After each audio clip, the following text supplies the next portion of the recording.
Setelah kesudahan Al-Fatihah berbapak. Oke, karena sampai 20 menit. Agar waktu 1 jam ini efektif buat kita semua, marilah kita memulai kajian malam ini dengan membaca basmalah. Bismillahirrahmanirrahim. Demikian yang dapat disampaikan. Waktu selanjutnya kami seperti biasa berikan kepada Rasul Kristus. Demikian, terima kasih. Assalamualaikum warahmatullahi wabarakatuh. Bapak Ibu-Ibu, sekarang surat ke-89 surat Al-Fajr. Ini ada 30 ayat. Semoga bisa selesai sekali pertemuan. Amin. Ya, langsung kita baca. A'udzu billahi minasy syaithanir rajim. A'udzu billahi minasy syaithanir rajim. Bismillahirrahmanirrahim. Bismillahirrahmanirrahim. Wal fajr.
Itu diambilkan dari kata yang ada pada ayat pertama.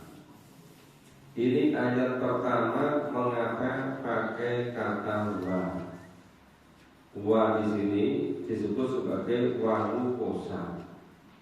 Wanukosa itu terjemahannya tidak diterjemahkan dan, tetapi demi. Jadi wal fajar, demi waktu fajar. Ini ayat 1, ayat 2, ayat 3, ayat 4. Itu terkait dengan waktu. Allah banyak bersumpah dengan waktu. Bahkan hampir semua waktu itu digunakan untuk sumpah. karena pentingnya waktu di dalam Islam. Maka ada wal fajr, wal asr, wal duha, wal nahar, wal lail. Nah, waktu-waktu digunakan untuk mengingatkan betapa pentingnya waktu. Nah, orang-orang Islam setelah ikuti Nabi memberi wahyu, itu kehidupannya secara bertahap itu berubah lama-lama secara total berubahnya. Ini wal fajar demi waktu fajar. Waktu fajar itu waktu ketika sudah masuk waktu subuh sampai sebelum ditunaikan sholat subuh. Maka ada kali disebutkan roh mengaiti minal fajr khairun minad dunya wa ma fiha. Sholat 2 rakaat sholat fajar lebih baik daripada dunia dan seisinya. Nah, kenapa ini Allah bersumpah dengan waktu fajar? Waktu fajar itu waktu yang sangat hening, yang sangat tenang. Biasanya orang-orang yang tidak dituntun dengan waktu fajar itu nyenyak-nyenyaknya tidur. Bahkan di dalam sejarahnya, di berbagai macam perjuangan, misalnya serangan-serangan yang hasilnya itu bagus, itu dilakukan pada waktu fajar. Ya, serangan fajar sekarang berbeda.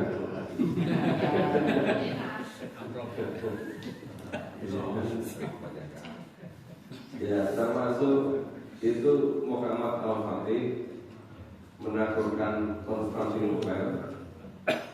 Itu persiapannya malam hari, berhari-hari karena bukan jalan sepanjang malam. Tapi sebenarnya memenangkannya juga pada waktu fajar. Rasulullah itu dikisahkan pada perang Badar itu semalam suntuk nggak tidur. Nah, menjelang fajar serangan ke puncaknya mencapai kemenangan. Rasulullah berdoa, Abu Jahal, Abu Sufyan juga berdoa. Mereka doanya anggap Nabi Muhammad dan pengikutnya itu yang memecah belah.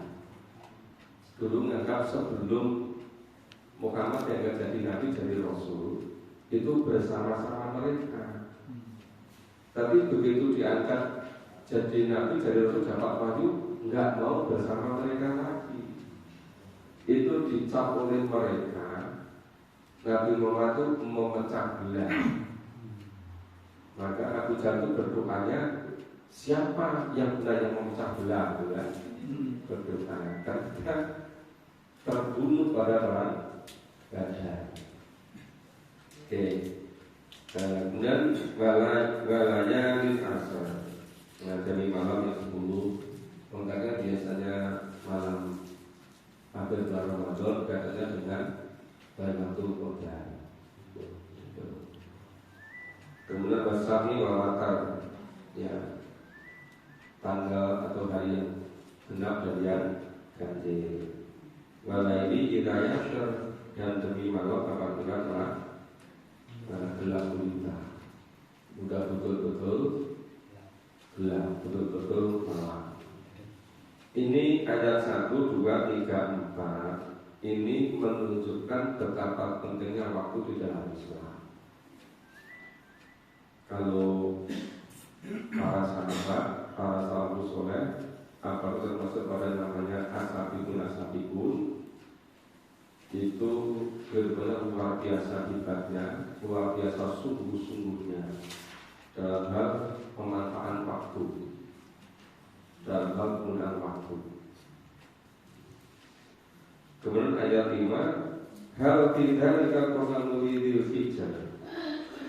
Pada ayat teman itu terdapat qasam, sumpah lidil hijab bagi orang-orang yang yang cerdas, bagi orang-orang yang berakal.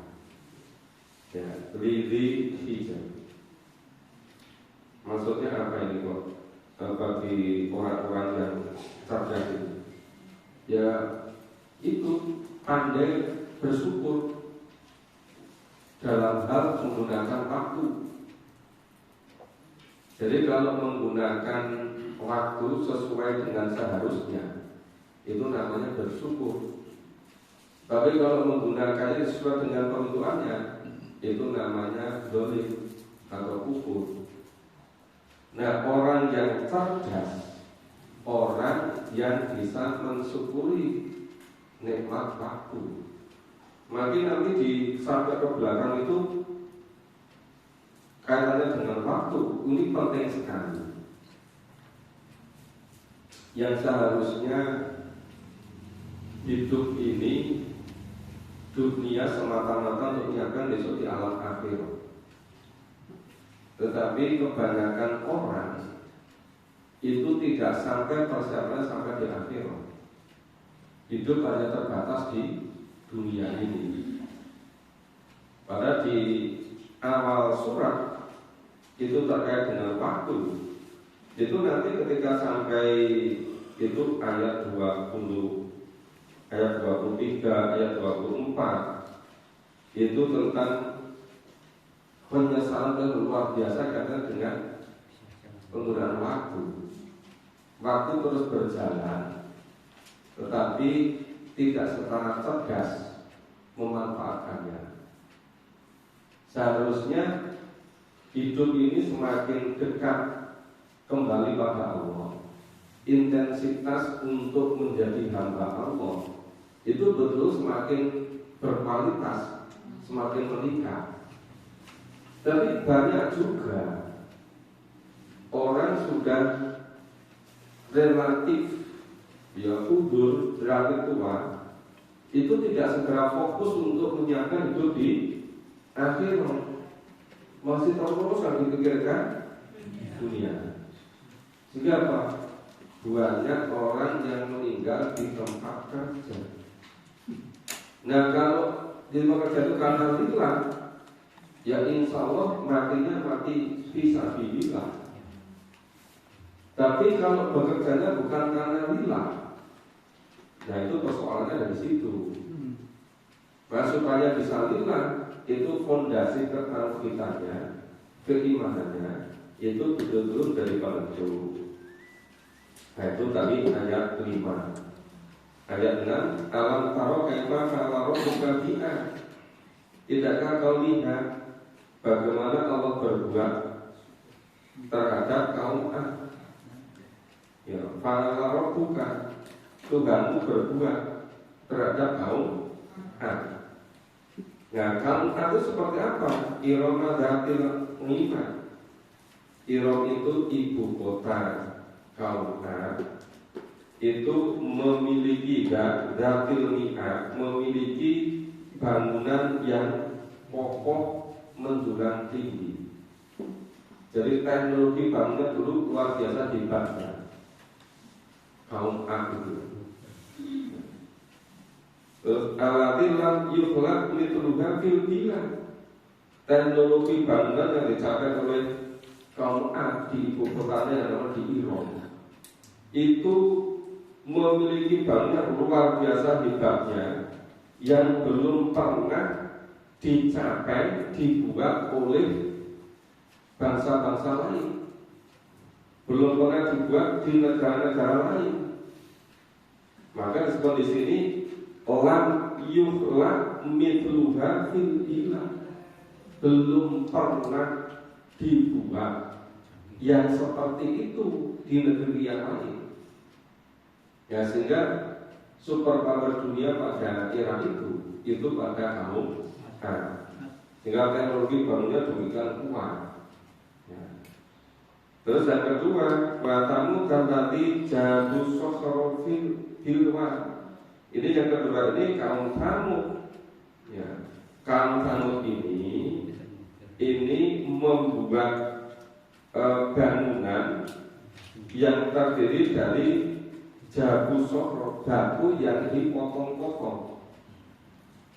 Batu yang dipotong-potong untuk bikin bangunan yang sangat hebat. Jadi ada dua jenis, ada batu dipotong-potong untuk bikin bangunan yang hebat, bisa juga bukit-bukit berbatu itu diukir sebagai tempat tinggal. Nah itu tempatnya itu di luar itu di lembah yang antara kota Mekah dan Syam. Itu berarti ada teknologi yang canggih yang bisa untuk mengetahui keberadaan bangunan sekian ribu tahun yang lalu. Itu katanya ada yang ahli riset bisa melihat kembali. Itu termasuk kehebatan kaum Ad, kaum Thamud dalam teknologi bangunan. Itu luar biasa hebatnya. Jadi kalau tadi yang kaum Ad itu bangunannya menjulang tinggi, kokoh. Tapi kalau Thamud itu teknologi dari batu dipotong-potong untuk bikin bangunan. Ini jauh sekali 1 tahun sebelum ada candi Borobudur, candi Prambanan, candi-candi Hindu-Buddha.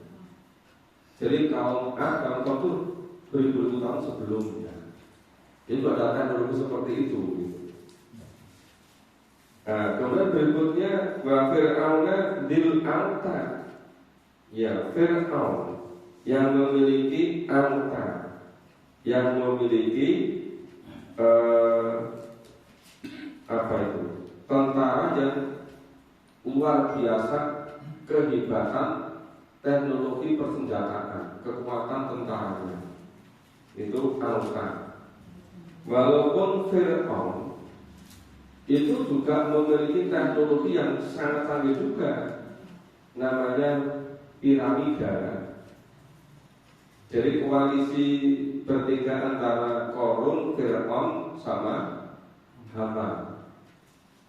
Fir'aun itu penguasanya, Korun konglomeratnya, Haman ilmuwannya, saintisnya. Di koalisi antara 3 kekuatan besar itu memusuhi Musa. Udah zaman dulu ternyata terjadi seperti itu. Bukan hanya kira-kira berikutnya. Jadi ada 3 contoh ini yang peradaban luar biasa hebatnya. 1 kaum Ad, 2 kaum Thamud, 3 Fir'aun. Nah, tapi itu ketika dikatakan aladina taghaw fil bilad. Tapi sayangnya mereka itu berbuat semena-mena di negeri fil bilad. Taghaw, semena-mena, berlebihan. Kenapa? Enggak mengikuti Nabi, enggak mengikuti Rasul yang diutus oleh Allah. Nah, fa'atharu fi al-fasad. Ya, mereka di negeri itu banyak berbuat fasad, banyak kerusakan, banyak membuat kerusakan. Maka fasofa alaihi rabbuka sangko ada, maka Allah menimpakan azab kepada mereka sangko, azab yang sangat keras, azab yang sangat pedih. Sehingga diterjemahkan santo itu seperti itu kalau untuk mukul itu bisa dari satu antara daging dengan darah untuk mukul. Itu hanya menggambarkan betapa kerasnya jenis azabnya, siksaannya. Jadi fasofa alaihi rabbuka sangko azab. Rabbuka Tuhanmu ya fasofa melimpahkan alaihi pada mereka.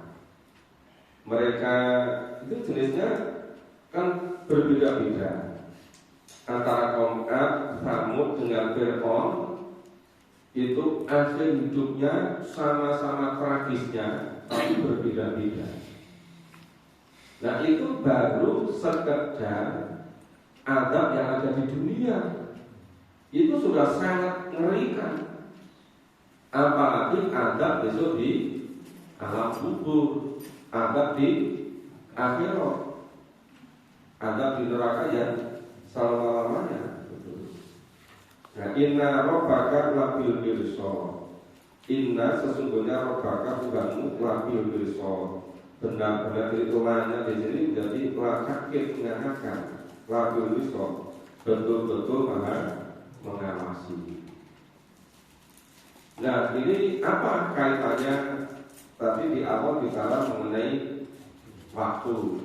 Allah bersumpah dengan waktu. Orang yang cerdas, orang yang betul-betul bisa mensyukuri penggunaan waktu. Maka ayat 5 tadi kan hal bidzalika qasamu lidhikr. Ya tadi sumpah mengenai waktu tadi. Allah bersumpah dengan waktu. Berbagaimana waktu kalau berada sebagai sumpah. Itu orang yang cerdas, orang yang berakal, yang berpikir cerdas, itu bisa memanfaatkan waktu sebaik mungkin. Bisa bersyukur gitu. Nah kalau misalnya bisa mencontoh Nabi, ya usia 30-an tahun itu sudah betul-betul urusan dunia itu mencapai puncaknya.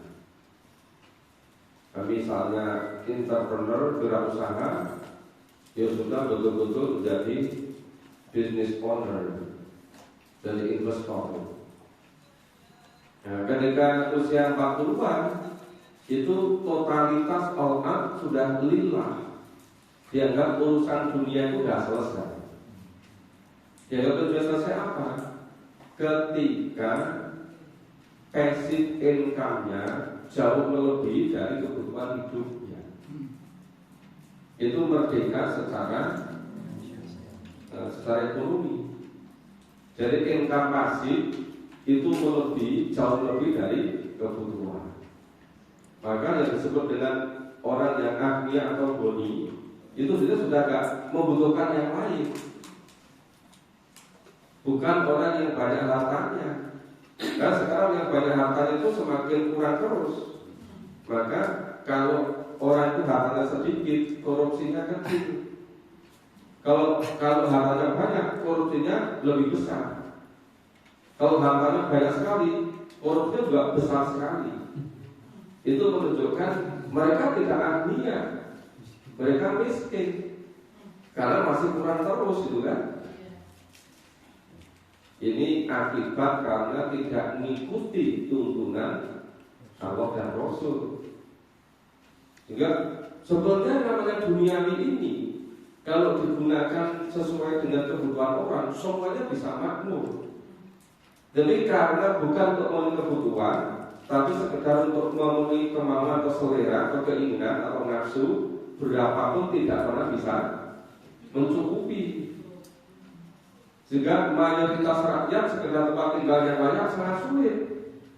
Tapi ada segelintir orang yang menguasai lahan sampai 5,4 juta hektar. Ini akibat apa? Tadi terjadi koalisi antara tiga. Tadi ada Fir'aun, ada Qarun, ada Haman. Itu setiap masa sudah seperti itu.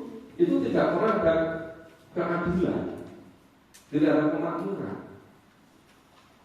Karena filosofinya yang kaya makin kaya, ya, bukan dasar dari tuntunan Allah dan Rasul.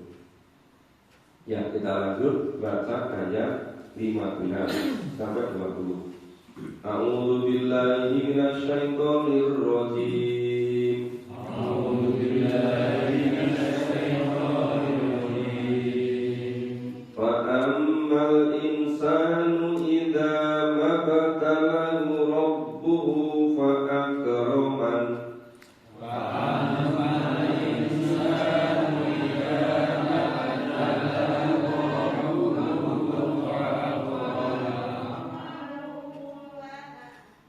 wa na'amalu fayaqulu rabbi akraman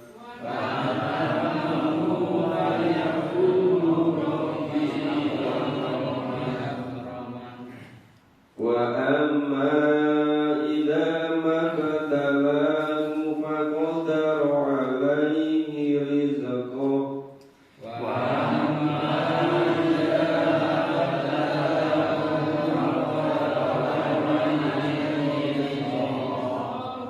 fayaqulu rabbi ahanan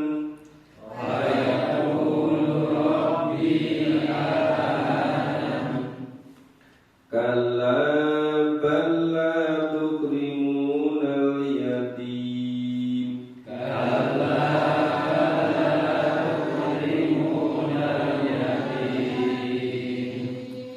wa la tahadduna ala ta'amil miskin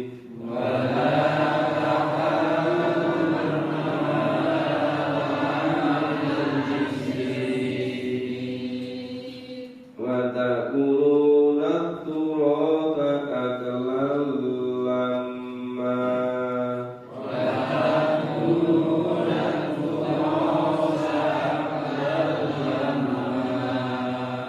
wa tuhibbuna al-mala hubban jamma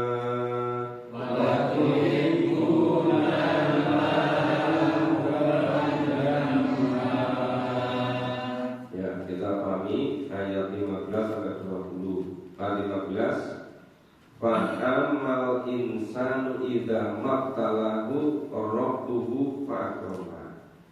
Adapun orang-orang apabila Tuhannya Allah melapangkan rezekinya, dia merasa diberi kemuliaan atau dimuliakan. Maka pada amalu mereka merasa kenikmatannya itu melimpah. Fayaqulu rabbi akraman. Mereka mengatakan bagaimana Tuhanku telah memuliakanku. Jadi seakan-akan ukuran itu hanya dari satu jenis ukuran, yaitu banyaknya materi. Ini sampai sekarang terkenal karena mengikuti disebut dengan aliran atau isme. Kalau dalam Islam itu namanya teologi, kepercayaan dengan kepada Allah. Tetapi kalau di dunia ini berdasarkan ideologi, ideologi apa? Ideologinya ideologi kapitalis, materialis, ya, hedonis akhirnya.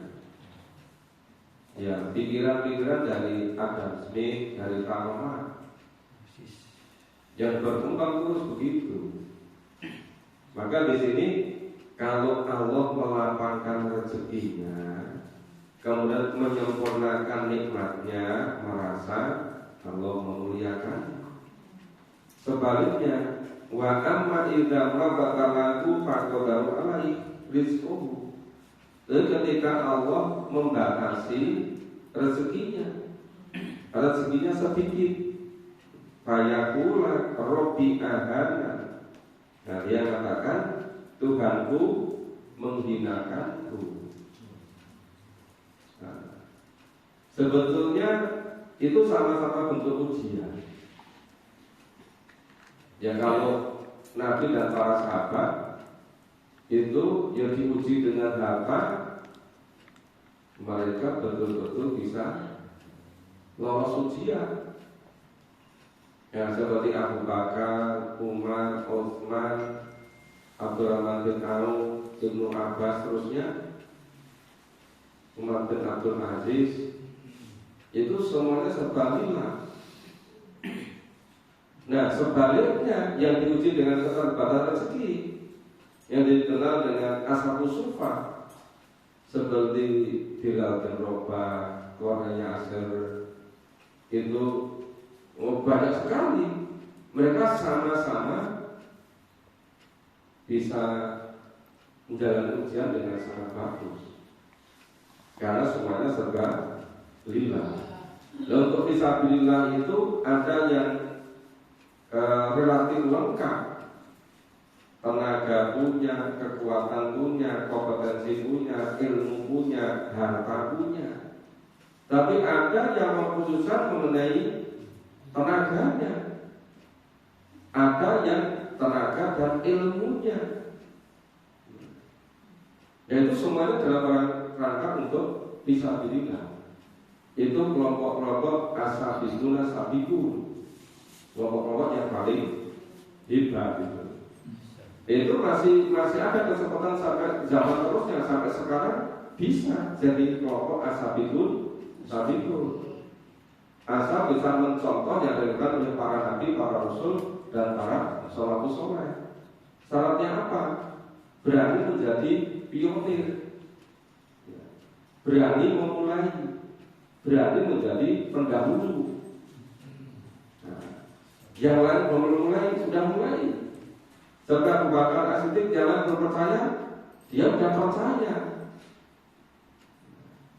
Itu ciri-ciri ashabikun ashabikun. Ya, ketika era sekarang kebanyakan kita umat Islam itu tidak fokus memahami amalkan Quran. Ketika kita betul-betul all out dari situ, kita masuk kelompok ashabikun ashabikun. Maka itu perlu istiqomah, perlu mujahadah, perlu kesungguh-sungguhan. Baru mau mulai mungkin sudah ada di antara bapak ibu yang sudah dilolok itu. Ini kok ngajinya lama-lama kok tiap hari toh. Maka subuh ngaji, kenapa malam ngaji lagi? Gitu. Biasanya ngajinya kan hanya hari besar Islam aja, peringatan-peringatan. Sebulan sekali udah merasa keram gitu kan? Berarti seminggu sekali. Islam kayak ngaji kok seminggu bisa kerap banget gitu kan? Lah malah tiap hari lebih sulit lagi akannya menerima. Nah, ketika yang lain belum melakukan, sudah memulai, itu namanya jadi pelopor. Itu namanya menjadi pionir. Itulah ciri-ciri dari ashabikun ashabikun. Ya memang resikonya banyak di apa itu dirasakan orang-orang gitu kan. Loh, saya kok jadi berubah nih. Dulu itu biasa-biasa dia loh. Sekarang kok bolak-balik doa Al-Quran gitu. Nah, itu kalau di luar itu ciri dari pionir, iya kan? Ada yang memulai era sekarang. Nah, kemudian kalau tudrimu nawiyati, tidak demikian. Tetapi karena mereka tidak memuliakan anak yatim. Memuliakan anak yatim itu ya memenuhi hak-hak anak yatim, mengurusi anak yatim. Wa ta'aduna ala ta'amil miskin. Mereka tidak mau saling mengajak. Ta'aduna, saling mengajak. Mengajak diri sendiri, mengajak keluarganya. Yang suami ngajak istri, istri ngajak suami. Yang bapak ibu ngajak anak, yang anak ngajak bapak ibu. Nah, orang yang mengajak perempuan itu nanti yang dipertemukan di surga. Tapi kalau tidak mau ngajak pun nggak mau. Ya, ngajak saling mengingatkan untuk memberi makan orang miskin tidak mau. Malah banyak itu. Makanan ditumpuk, ditaruh, di kulkas sekian hari. Kalau udah nggak termakan semua. Padahal sementara banyak tetangga yang sangat membutuhkan. Maka kadang-kadang sebetulnya kulkas itu lebih banyak mandorotnya atau manfaatnya. Iya kan? Ditumpuk-tumpuk nanti nggak ada tempat itu. Tahu udah busuk, keluar terus begitu. Sampai kapan begitu itu? Kenapa tidak setiap hari dicek 2 atau 3 kali? Yang masih fresh masak dimakan, kenapa nggak segera dikasihkan pada yang membutuhkan. Kalau memang sudah tidak sanggup untuk makan gitu. Ya ini bagian dari wala ta'khaduna ala ta'amil. Sementara ada yang dari pagi sampai siang belum makan apa-apa. Nah, yang sekian banyak makanan di kulkas sampai tidak bisa makan. Dan watakuna turota kaklalan. Nah ini repot juga. Ya memakan harta pusaka. Watakuna memakan harta turota. Ya harta pusaka. Akal lama dengan dicampur-campur. Mana yang haknya, mana yang tidak, mana yang halal dicampur-campur itu.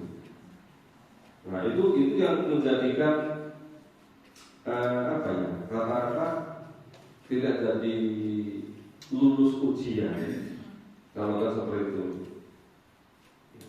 Kemudian ini yang paling repot juga ya bab ini.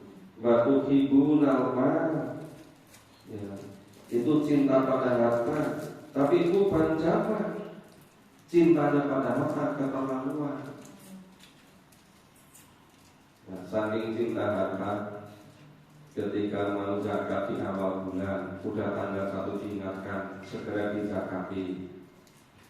Nanti aja kalau tengah bulan, kalau tengah bulan nanti ada akhir bulan, akhir bulan dikumpulkan dulu, ya. Kalau kemudian sudah terkumpul banyak, akhirnya apa? Bakhil, masa sekian banyak dizakati, gitu kan? Iya. Itu kalau dengarkan malah marah-marah itu. Kebiasaan pokoknya yang namanya zakat infak sedekah itu seperti kita tiap hari itu makan minum itu perlu ada saluran pembuangan. Kalau tergantung dari penyumbatan itu berbagai macam penyakit akan datang. Jadi kalau seperti itu sehingga setiap zakat segera disalurkan. Nah ini karena waktu ibu nama kubang jama terlalu cinta pada harta. Banyak juga sudah usia senja, sudah sakit-sakitan yang dipikir bukan bagaimana besok investasi di alam kubur di akhirat, tapi masih tertarik investasi katanya jasanya itu 20%. Akhirnya punya uang diinvestasikan di situ. Sekali bukan terima, berikutnya hilang semua. Nah, kenapa begitu? Karena tergiur oleh hal yang tidak nawa. Kenapa tergiur? Karena cintanya pada harta. Sudah mau meninggal pun masih investasi, terlalu cinta pada harta. Maunya dengan cara-cara instan. Sudah nggak nalar itu kan. Jadi ya itu karena terlalu cinta pada harta.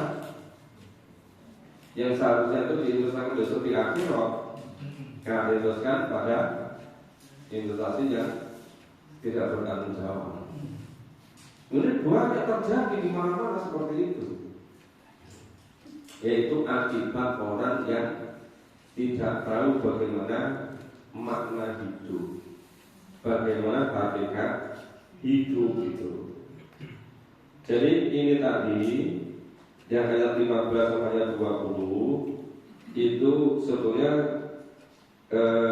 masih juga terkait dengan penggunaan waktu yang dengan waktu itu menghasilkan harta. Penggunaan harta seperti apa itu langsung terkait dengan kehidupan dunia, juga kehidupan besok di alam kubur, apalagi kehidupan di akhirat itu. Sekarang kok kecenderungannya begini ya. Saya saksikan semakin banyak. Ketika masih hidup tidak begitu memperhatikan menyiapkan diri untuk besok di akhirat. Tidak cepat-cepat mengambil Quran dan mengalami.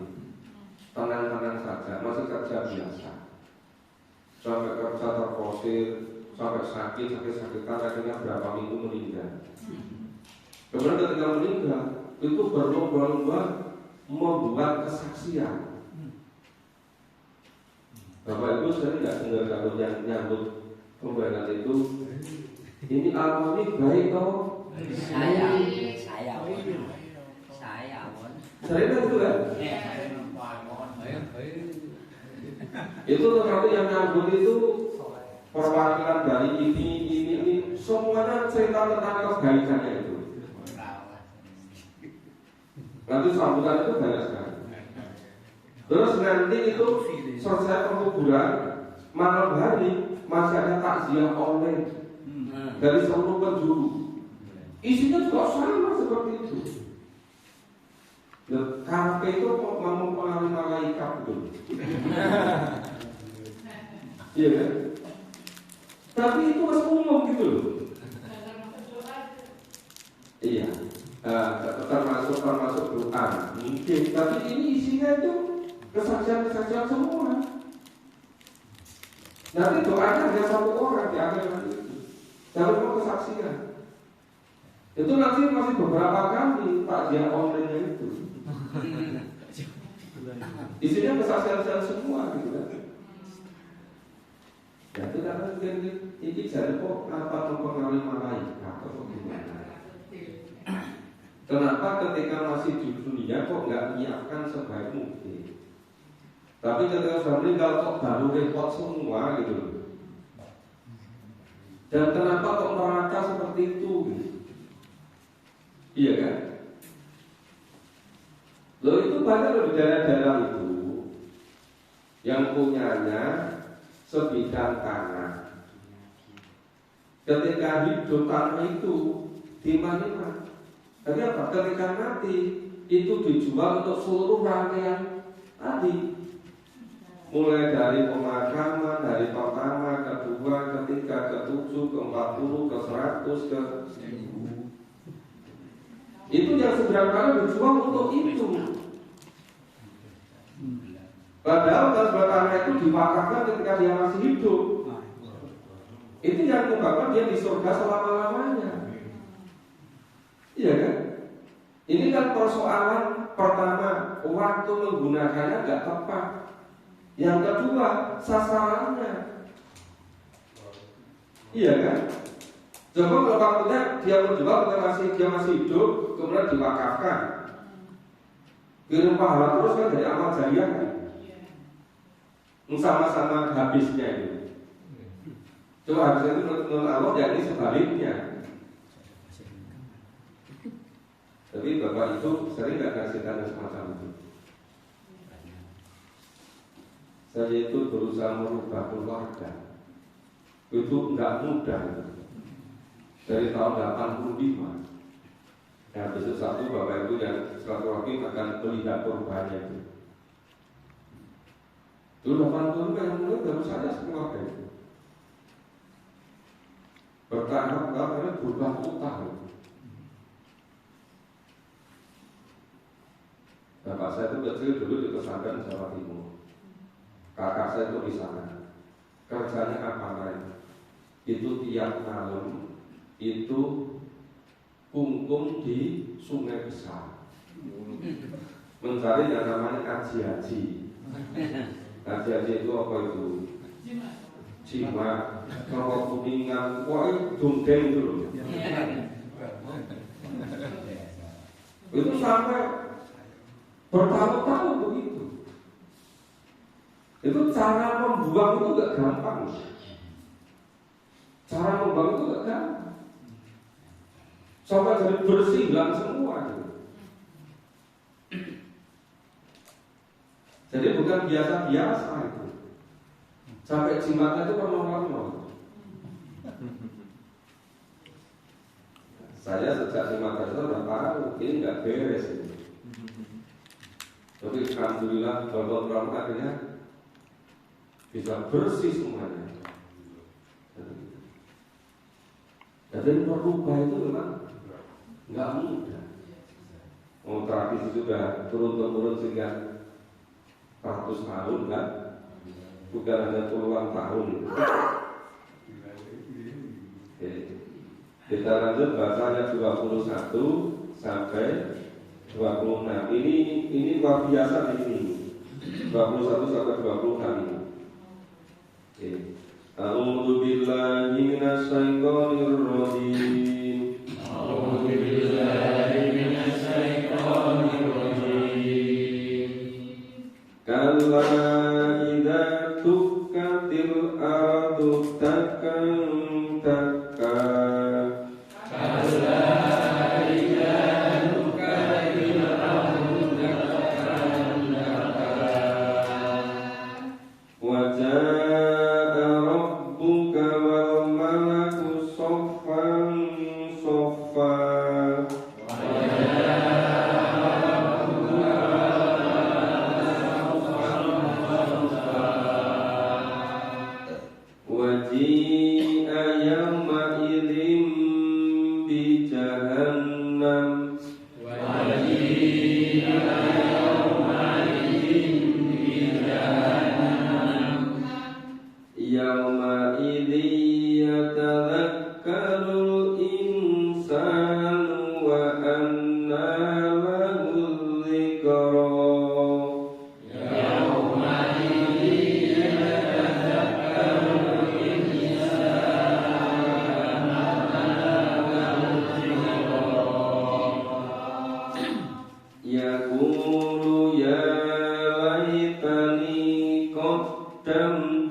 mensyukuri waktu, memakan waktu, kemudian terbelah jadi dua. Ya, contoh yang menggunakan waktu mengumpulkan harta, teknologi waktu sebabnya ada kaum Ad, kaum Samud, ada Fir'aun. Ujung-ujungnya itu di dunia hidupnya, matinya itu sudah kena DP siksaan. Itu baru DP-nya itu. Jadi kalau itu sampai disiksa, angin puting beliung, angin topan, 7 malam, 8 hari, hancur maut semuanya, sampai seperti lampu itu. Ada yang matinya karena petir, terbakar. Mati terbakar karena guntur, karena petir. Ada yang matinya sebala tentaranya tenggelam di laut merah. Mereka semua sadar, tapi sadarnya ketika nyawa sudah sampai kerongkongan, ingin bertobat, ingin beriman, tetapi nggak cocok waktunya, udah telat, gitu. Nah maka ini yang dari 21 sampai ayat 26 itu bicara itu. Karena idza tukatil ardu dakan. Tidaklah demikian apabila bumi diguncangkan dengan guncangan-guncangan bentuk yang luar biasa dasarnya. Ya, dakan. Wajah Rabbuka wal malaku sofan. Nah, datanglah Tuhanmu dan malaikat itu sofan. Ya, baris berbaris. bersosok. Nah ini ayat 23 ini. Waji ayam aidin bijahan. Pada hari itu ya, diperlihatkan neraka jahanam. Jadi kata haji itu benar didatangkan. Tapi maksudnya diperlihatkan. Dan ketika diperlihatkan neraka jahanam, bagaimana? Yang penting kata syarul insan, dia baru sadar. Ternyata betul loh, ada neraka jahanam. Dulu itu dengar-dengar juga ada ngaji kehidupannya Pak Edi gitu. Tapi agak kayak itu.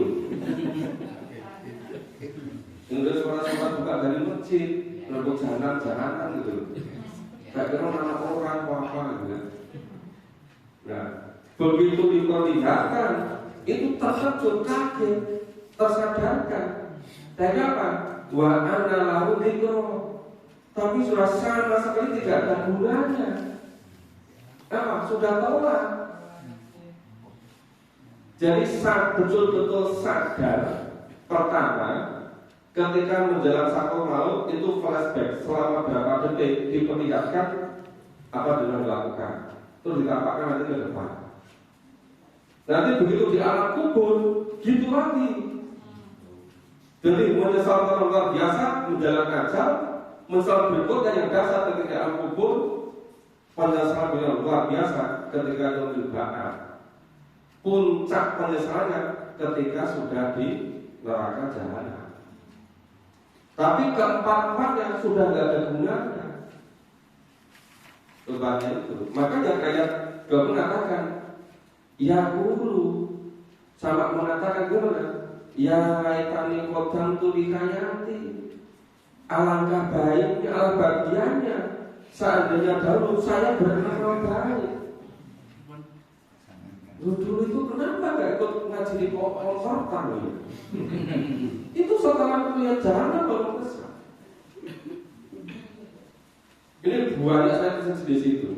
Maka kalau saya itu pegang mata di program sokor, di balik program ini. Cuma itu pengembangan teori dalam pendidikan agama Islam. Salah satunya yang saya temukan namanya teori selesai sebelum mulai. Ada teori berat, ini salah satunya selesai sebelum mulai. Ya ini. Selesai mulai itu apa? Hidup di alam kubur. Sama sekali mau dimulai, mau kita masih hidup di sini semua. Ya kan? Tapi sudah harus 100% selesai menyiapkannya. Yang namanya yang ba'at, yang mizan, yang hisab belum dimulai. Hidup di akhirat, surga neraka belum dimulai. Tapi sudah harus selesai 100% menyiapkannya di dunia ini. Ini dibangun dari ayat sesuatu banyak sekali. Ini jadi terima kasih sekali pada bapak-bapak, ibu-ibu yang infak jariahnya untuk membuat banner yang insya Allah di tempat pengajian yang lebih representatif. Juga kepada Pak Muci dan Ibu dan seluruh keluarga. Mudah-mudahan ini saya tuh seringkali itu ingat ayat-ayat begini. Karena Bapak Ibu itu diingatkan sadar masih sekarang sadar. Coba kalau ketika kebanyakan orang, sebenarnya besok ketika sudah sampai di ayat ini. Ini banyak sekali loh sebenarnya seperti ini. Nah sekarang yang dipelajari kan pada umumnya itu teori-teori dari non-Quran, teori kebutuhan menurut Abraham Maslow. Yang nggak pernah iman kepada Quran, bagaimana mau teori? Semuanya adalah duniawi. Nah saya berusaha untuk memahami ayat-ayat begini. Kemudian disusun dibuat teori. Salah satu teori selesai sebelum mulainya. Ya. Maka cobalah kita betul-betul kalau bisa kita menyiapkan diri. Memang kita tidak hidup sezaman para nabi, para rasul. Kita tidak bisa lihat langsung kepada Rasulullah karena selisih pada 1400 sekian tahun.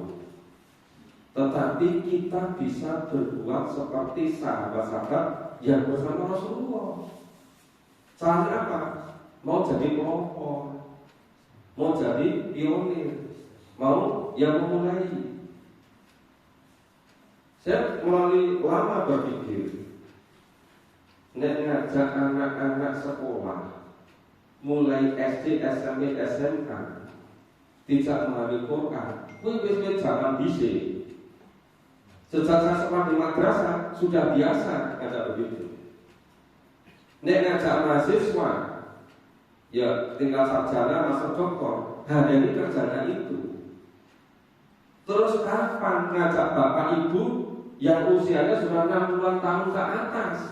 Di mulut kata, para itu kemungkinan kiranya itu yang lebih cepat secara sunatullah itu kan. Sekolah banyak, masjid banyak, kampus banyak.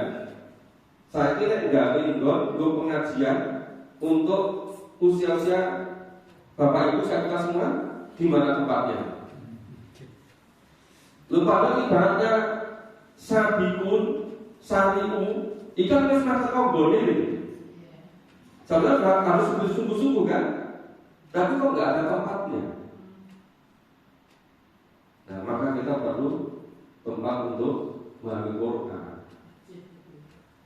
Ya, yang sedang dibangun. Nah, dulu rumah santri nggak disiapkan untuk tempat pengajian. Akhirnya apa? Tempat berkembang itu tetap terhalang oleh tembok, oleh tiang, oleh macam-macam kan.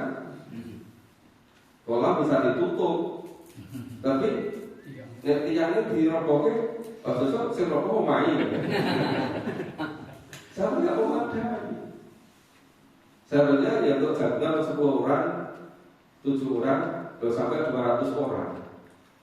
Yang tentu tidak representatif. Mereka usulan dari kawan-kawan, itulah bareng-bareng bikin tempat mahfil Quran yang lebih representatif. Nah, mudah-mudahan semuanya jadi amal jariah dari Bapak Ibu. Jadi terus mengalir pahalanya. Jadi usia fisik kita terbatas, usia amal kita mungkin bisa ribuan tahun berikutnya nanti masih kirim pahala terus pada Bapak Ibu. Seberapa pun kan disalurkan untuk jariah itu. Di jariah itu artinya mengalir terus, nggak pernah berhenti. Pahalanya mengalir terus. Nah, mudah-mudahan gitu. Oke, jadi ini tadi coba ayat 23-24. Ini benar luar biasa. Coba ini. Iya wa idzi yatadzakkarul insan wa anna lahu dzikra. Sadar nek wis ra nek gunane. Sadari apa? Sudah sampai di akhir baru sadar.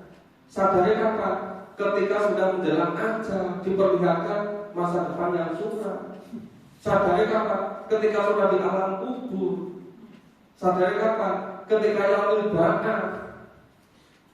Ketika di dunia malah ada tulang yang sudah direpresentasi itu kalau itu ditutupi Rasulullah. Oh kok ini masih hidup lagi gitu ya.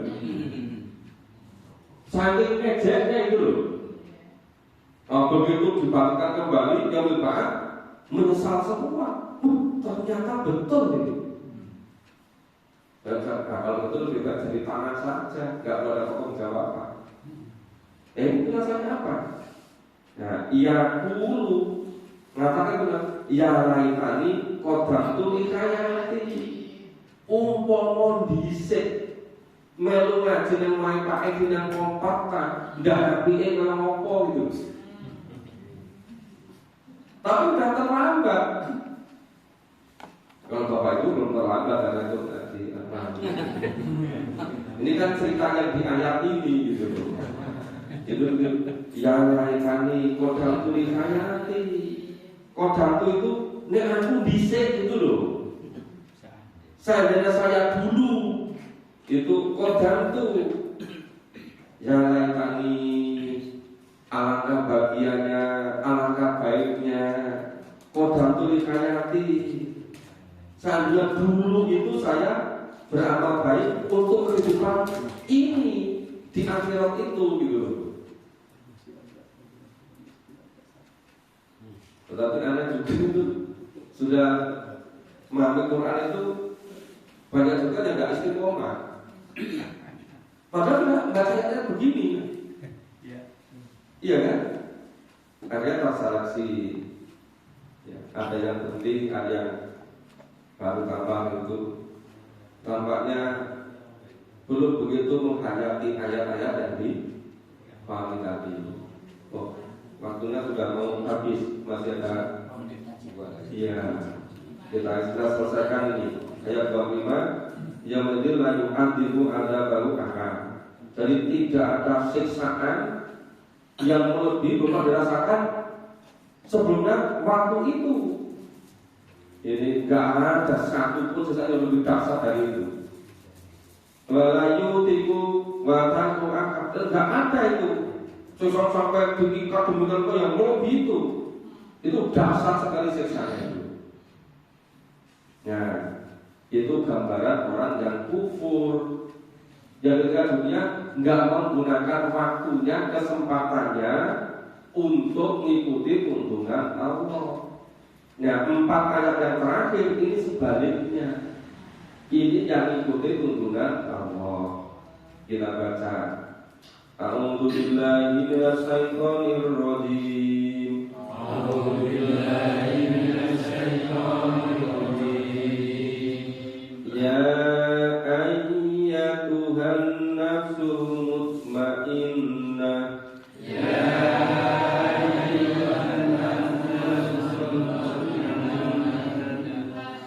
Irji'i ila rabbiki radiyatan mardiyah. Irji'i ila rabbiki radiyatan mardiyah. Fadkhuli fi ibadi. Fadkhuli fi ibadi. Fadkhuli jannati.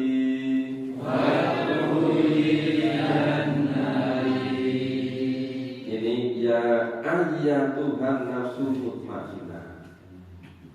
Bapak Ibu, coba misalnya gini. Ini tangan saya. Ini kaki saya. Ini kepala saya. Sebetulnya saya itu yang mana? Saya itu yang mana? Ya kan? Nah, misalnya ketika pas kita tidur, tangan kita, kaki kita, kepala kita masih utuh kan? Tetapi sayanya itu nggak bersama di fisik kita. Ya, itu kadang-kadang membara sampai mana-mana. Maka mimpi macam-macam kan? Nah, maka ini yang sayanya itu disebut dengan nafsu. Itu yang ditiupkan mulai dari janin ketika di janin usia 4 bulan. Itu nanti ketika nafsu itu karena dia memenuhi perjanjian kepada Allah. Yang di surat Al-172. Alastu birabbikum qalu bala.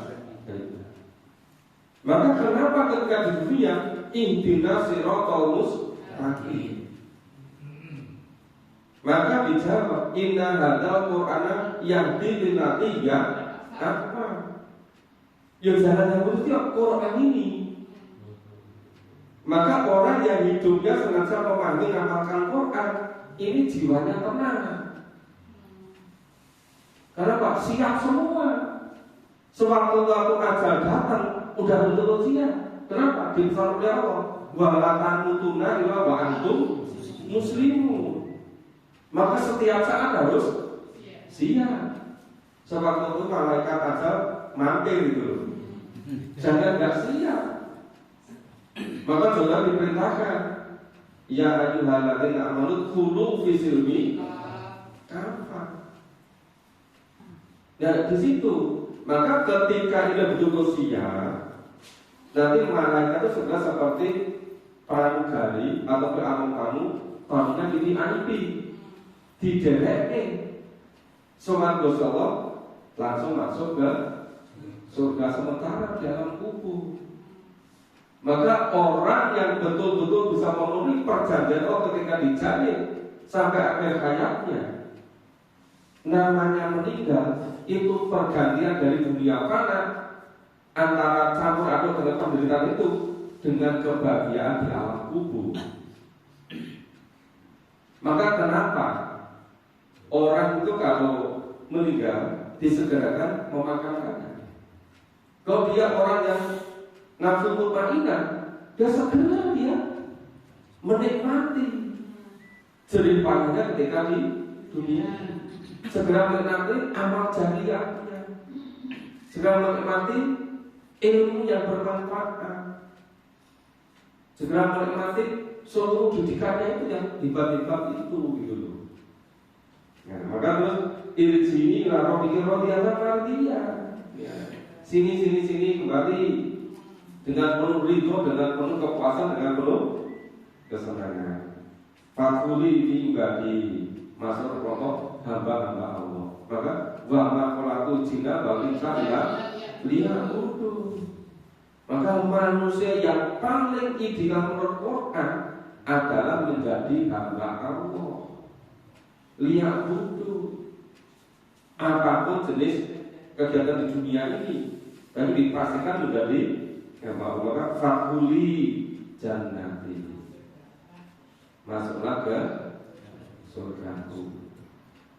Nah, walaupun di alam kubur itu mungkin jutaan tahun, tapi menikmati terus. Yang di surga polidina biha katanya. Dengan ini kalau kita betul oleh Quran, kita bisa lebih teliti, lebih cermat. Di mana ya kita beramal di dunia itu hanya seusia kita. Paling 65, 67, 70, 80, 90. Tetapi kok balasannya kholidina fiha abada. Luar biasa hebatnya kan? Tapi kenapa orang sama nggak mau? Ya karena nggak memahami isinya Quran.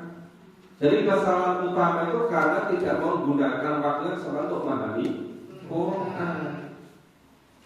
Itu yang menjadikan tidak mau menyiapkan diri gitu. Jadi ujung-ujungnya dari awal itu penggunaan waktu. Maka bahwa fajar tadi di akhirnya terpilah menjadi dua. Yang satunya penyesalan seterusnya di jahanam, satunya di jannah, di surga. Dari awal persoalan penggunaan waktu. Nah ini Bapak Ibu, secara sangat singkat surat Al-Fajr seperti ini. Ya luar biasa ini. Setiap Al-Quran itu kalau kita baca betul ya luar biasa semua gitu. Kalau betul-betul kita cermati, kita pahami. Nah semoga bermanfaat. Silakan Bu.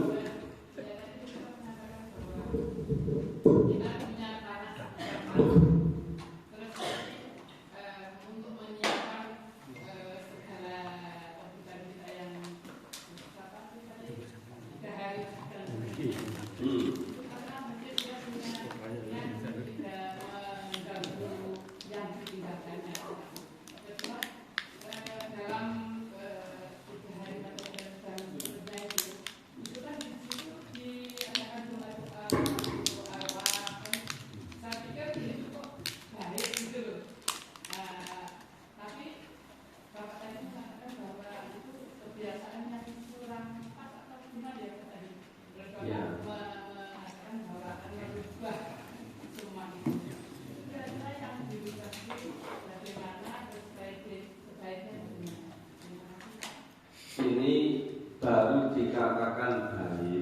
itu kalau sesuai dengan tuntunan Allah dan Rasul. Baru kita tahu betul kalau di Quran bagaimana. Sedangkan kita itu kan baru memulai memahami Quran. Quran ini kan 6.600 ayat lebih. Kita semalam baru memahami berapa ayat tadi? 40 atau 30 ayat? 30 ayat. Sekarang itu 30 ayat. Rampungin 6.600 tahun ayat berapa lama nanti? Coba nanti kan begitu selesai, Bapak itu bisa sebetulnya yang seharian itu ada nggak pada Quran? Kalau nggak ada, siapa yang mengada-adakan? Iya, nanti kan sama keterisipan semua. Yang ada pada Quran malah nggak diamalkan, yang tidak ada malah diada-adakan. Iya kan? Makanya seharusnya memahami Quran tuntas itu ketika kita usia masih belasan tahun, puluhan tahun itu kan. Tapi kan masalah kita ketemu sudah sama-sama usia 60 tahun lebih. Iya kan? Nah nanti kalau kita sendiri kalau setelah itu keluar saja, ada apa nggak dalam Quran? Iya kan? Nah kalau tidak ada menurut siapa? Iya kan? Nah secara singkat seperti itu.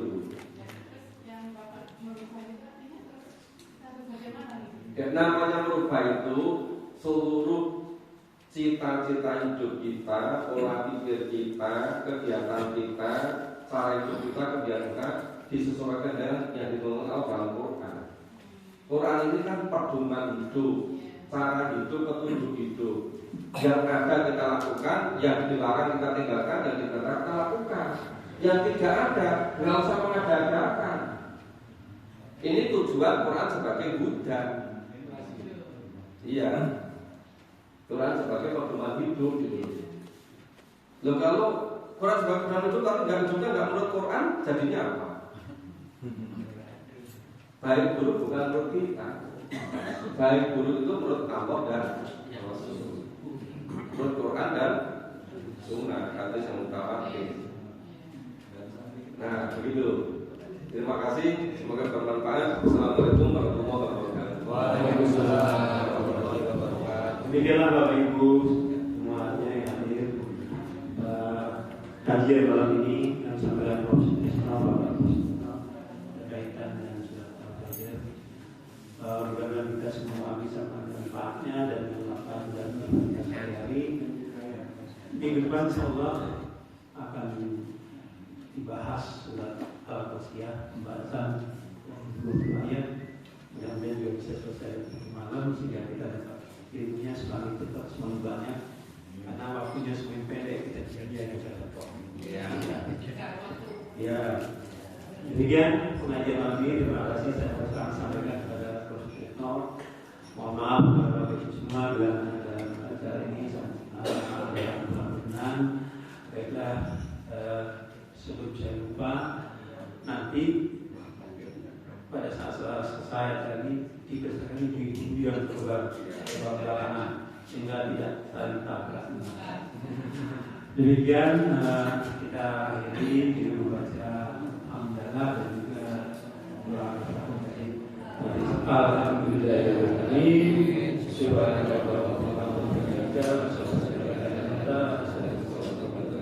Assalamualaikum warahmatullahi wabarakatuh.